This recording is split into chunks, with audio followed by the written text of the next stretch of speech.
I really hope I don't talk too goddamn long. You know, I get tired of it. I get too long. So, anyway, I was kind of alluding to this because Keith Olbermann talked about it on his show Countdown yesterday, and he made note of this Politico article, and it is one scary bunch of shit. Now, do feminists, so-called, want to be allied with these people? Let me tell you, those women are going to be the first ones who are going to be thrown in jail, maybe even killed. Because these people despise feminists. They totally despise them. And look what they have in store. Because they're having influence on on Trump and on that Project 2025, which should be, the Biden campaign should be drumming them on this stuff. And they're already getting flack. The GOP's already getting flack. The latest thing, of course, is the IVF court decision in Alabama. Wackos. A wacko court calls these damn fertilized eggs, they're refrigerated babies or unborn or children. I mean, it's just a crock of damn shit. And they know they're full of shit. Okay? And this Russell Vought or Voot or whatever, the Vote, I don't know, they pronounce his name all over the place. But he was born in 1975 or thereabouts. He doesn't know shit from Shinola. Same is true with Mary Harrington, the crackpot from England. I have concluded she's a crackpot who goes, calls herself a reactionary feminist. She's a crackpot. So is that other gal over there, and I'm not going to look her up, but she's gotten a lot of play over there. But I saw a clip of Harrington, by the way. I'm sure it's Harrington, that was showcased on the Heritage Foundation website. And she was talking about how bad the pill was for women. And, of course, she never lived through that goddamn era. And first of all, it wasn't easy for married women to get the pill. The pill was adopted in 1960, and it wasn't until Griswold that married couples could had the right to birth control, to get birth control, and single women had it a hell of a lot harder and a hell of a lot longer because they didn't get the right to birth control as a constitutional right until 1972 with Eisenstadt versus Bill Baird, who is still alive. And sometime I'll talk about Bill Baird, and there's a new documentary out about him. And he's still alive. He's like in his 90s. But that Eisenstadt versus Baird, that was the companion, you might say, of Griswold versus Connecticut, and then you had Loving versus Virginia with the interracial marriage. It was all about the right to privacy, right?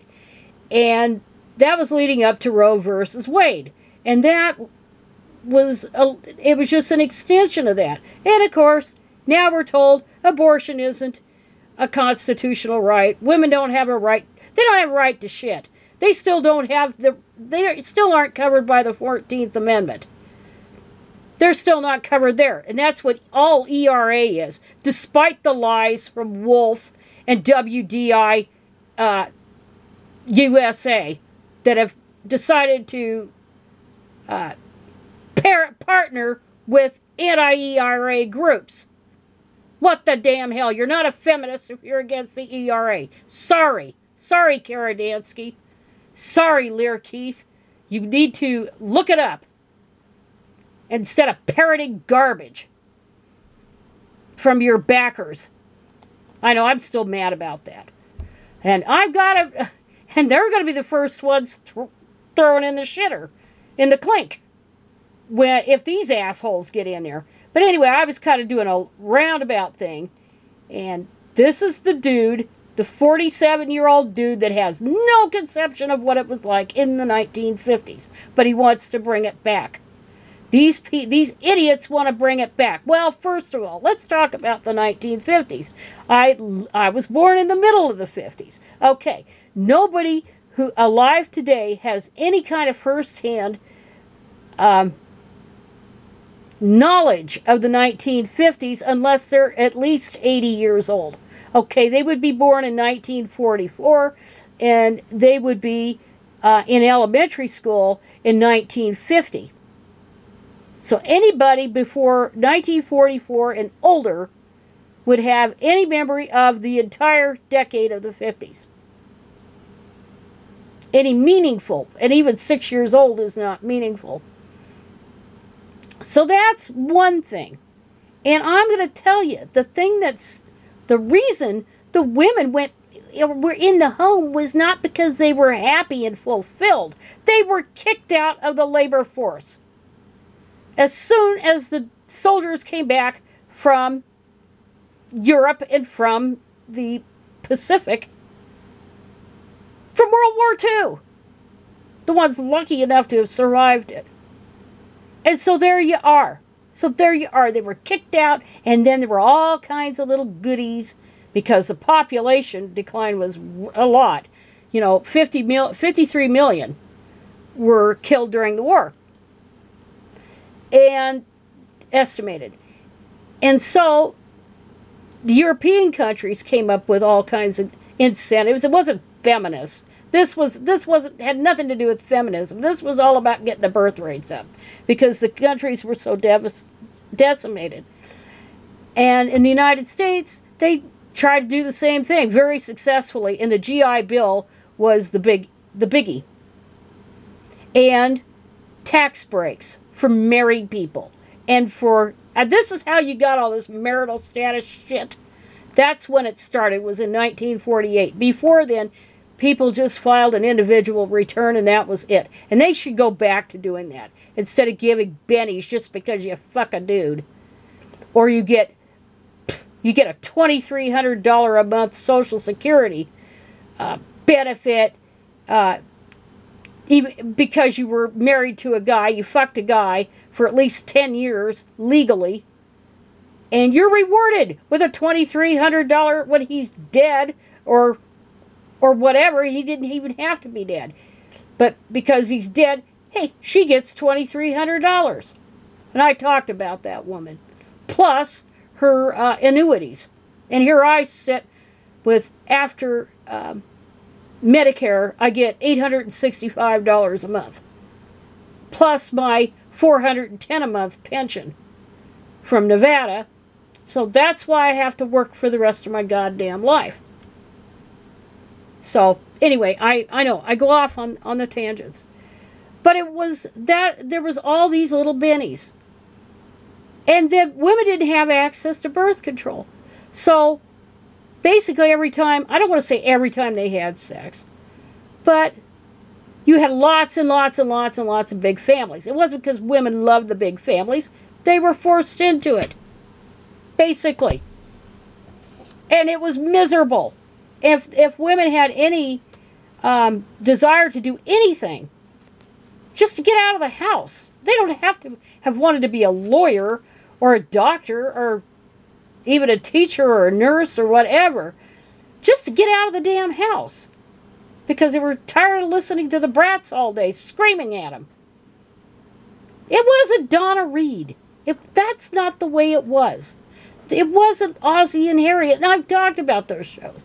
It wasn't Leave It to Beaver. It wasn't, I mean, some elements were that way, but it was fiction, okay? It was all fiction. And yes, women did, the ones that could, women did work and increase labor force participation in the 50s. They did do that. But it was tough. It was tough to be a woman, and damn it, you could, being single, forget it. Forget it. Especially if you're a woman. And if you were gay or lesbian, you risk going to jail. Especially if you were a gay male, you risk going to prison. Because back in those days, I mean, lesbians really weren't, I mean, they were there, of course. They've always been there. But they really weren't a thing in the eyes of the good old patriarchal 50s. It was the dudes. And it was, you know, lots of them had their lives ruined because they couldn't live their lives the way they wanted to, or thought they should, because of the tremendous pressure against it. And again, there were the early marriages, the teen marriages, the forced marriages. I mean, and when I was in high school, right after high school, there were days after high school. I knew lots of young women, especially, not so much the guys, but they married the first guy that paid attention to them. And yeah, more than a few were pregnant, but by that time, you know, the stigma against unwed motherhood, so-called, was declining. These women, these young girls, were keeping their babies. I knew some. They kept their babies. They didn't marry the dad, or they did later on. And they got to finish high school in many cases, because it was against the law to deny them an education. And it was that way. That was the way it was. Okay, I was born in the mid-50s, so I have no meaningful memories. I mean, I'm a little fuzzy when I was 4 years old, or when I was 5 years old, you know, and those things. But the 60s, most of the 60s were almost identical to the 50s. They were almost identical. It wasn't until the Summer of Love, and then you had all these campus riots, and all this kind of crap was going on, that things changed. And as I said, the pill, what the pill did, and there was that other woman that we talked about, and I don't remember her name, but the pill actually helped married women participate in the labor force more. And not only that, but there was a greater need for women to be in the labor force. And one of the big reasons it can never go back, despite these idiots like Vote or Vote or whatever the hell his name is, who wasn't born then, one of the biggest reasons it can't go back to the 50s. First of all, women aren't going back to that shit. I mean, if they have to if they have to be separatists and never have anything to do with men again, if that's what it takes, that's what they're going to do. Or any of that, if that's what it takes. But they're not going back. And second of all, they can't go back even if they wanted to go back, because the economy cannot afford to have half of a nuclear family, that half of the two parents not in the labor force. The economy can't afford it. In those days, we had strong unions, strong manufacturing base. A guy could get a good job getting right out of high school. He could go into the trades. He could go into less, quote-unquote, skilled jobs and make enough to support a family, because there was, and I've talked about the family wage, and it tended to overpay men, because it did overpay men. They had a subsidy built in there so that women, and it was women, wives, would not have to work. So, hey, it was a good deal. So, you know, and the marriage laws, or the marriage bennies, were a good way to con women into it, and they could get their dicks happy, basically. So, so that's how they did it. That's what went on then. So it was shit. It was total shit for women. And when you get into the late 60s, feminism had nothing to do with the sexual revolution. Not in the way that these right-wingers think, that are bitching about it. They're not, it has nothing to do with it that way. They did feminists because they were mistreated in the 60s. It had nothing to do with the pill. It was the attitude of the men who thought it had nothing to do with the pill per se. I should say that. Because remember, it wasn't that easy to get. It wasn't that easy to get. For single women, not easy to get. So a lot of them had illegal abortions when it was still against the law. Some of them died in it. Lots of women were raped and abused who partnered with these guys, who were in the anti-war movement and in the civil rights movement. And the women had had enough. So again, the pill wasn't really, it was a catalyst for women going into the labor force, more than it was having to do with women's rights.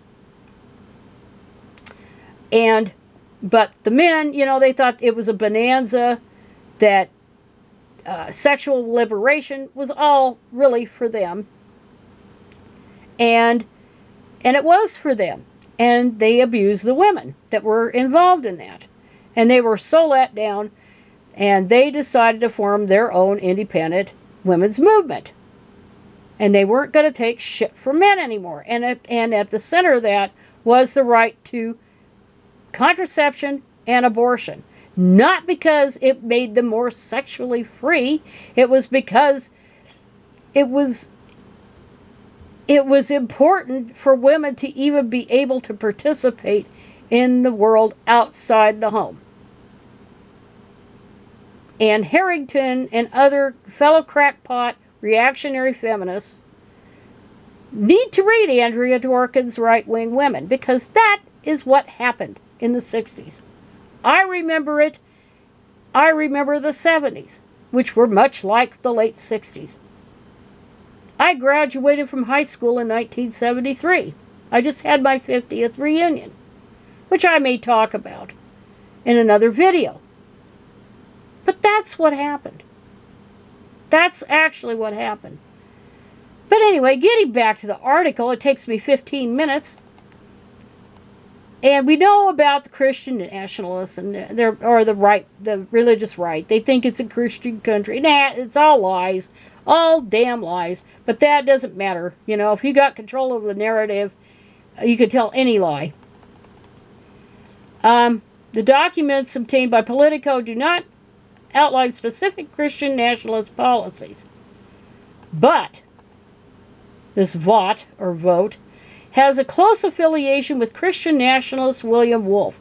And from the looks of him, he looks like he's around about the same age or younger. Again, doesn't have a clue what he's talking about when he wants to bring back the 1950s. He's a former Trump official who's advocated for overturning same-sex marriage, ending abortion, and reducing access to contraceptives, because that should be only for married people. Anyway, this Vought critter, it's all about what they should overhaul, all kinds of shit. And so they're all preparing for a second Trump term. Hopefully it never happens. So you damn fools who are threatening not to vote for Biden, you can go to hell. And I'm going to post this link again, because this is vital. But let's look at what Olbermann talked about. Trump is not a devout man of faith, but Christian religious right. I can't stand Christian nationalists. Here have been among his most reliable campaign activists and voting blocs. Trump formed a political alliance with so-called evangelicals during his first run for office, delivered them a 6-3 right-wing majority, fascist majority on the Supreme Court, and is now espousing the radical rights, religious rights, a long-running argument that Christians are so severely persecuted that it necessitates a federal response. Go back and read old, what's his name? God damn it! I'm telling you, I'm under all this medication or whatever, and shit. Richard Hofstadter's The Paranoid Style in American Politics. Read that thing. If you haven't read it, and he wrote that thing in 1964, during the Goldwater deal and the Birchers. And old Hofstadter died tragically in 1970. But damn it the hell, it's the truth. He went into the history of all the paranoia. He was a historian. And he went in and talked about how paranoia is, it's just like apple pie and mom and the flag. It's as American as that, paranoia. So these people have to feel like they're persecuted, and then they have to have enemies and scapegoats. So feminists are one of them, gays and the rest are another, liberals so-called are another, the Democrats are also the other, and these people, you cannot make nice with them.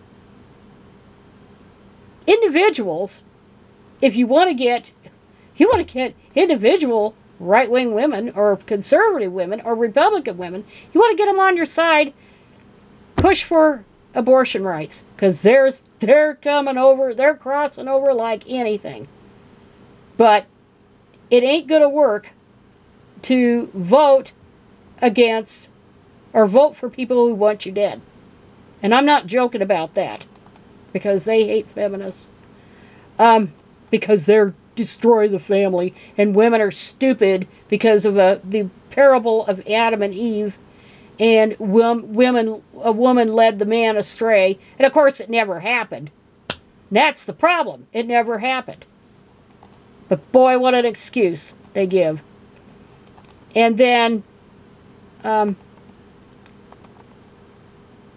Trump has been coming around and blathering more about it. Vaught sees his and his organization's mission as renewing a consensus of America as a nation under God. Oh, blip. All lies. All lies. This is right out of the goddamn 50s with the red baiting and shit. Per a statement on CRA's website, and reshaping the government's contract with the governed. Freedom of religion would remain a protected right, but Vaught and his ideological brethren would not shy from using the administration positions to promote Christian doctrine and imbue public policy with it, and force everybody to believe the way you do, you assholes. You're going to force women to bear babies they don't want. You piece of shit.